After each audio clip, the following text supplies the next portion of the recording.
In this day and age where our children are growing up faster than we could ever imagine. Their minds are stimulated in ways far greater than our minds could have been stimulated growing up. They understand at 6 years old and 7 years old things that we never thought of until we were maybe 12 or 13. And then they live in an age whereby information comes to them even if they're not looking for it. It's true. They're not even looking for it and the information comes.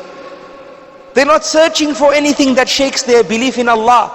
But whilst they're reading this email or surfing this website, a pop-up comes up with an interesting title and interesting colors, and the child's mind is designed to explore.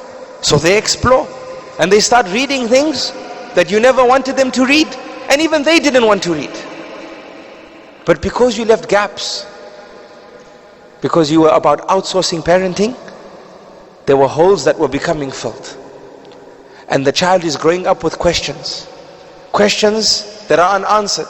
And then we see the fasad and the corruption that comes when those innocent minds that are filled with this corruption start developing independence, start developing this aura, start developing this confidence that, you know what, I know and I know that I know, but they don't know.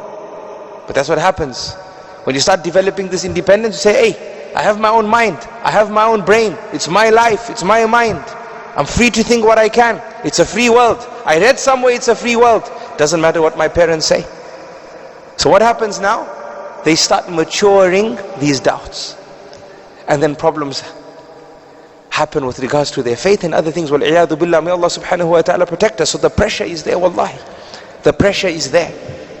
The pressure is there that we as parents, we have to be even more upon the concept of parenting, so that we can be true to the command of Allah when He told us to save our families from the hellfire.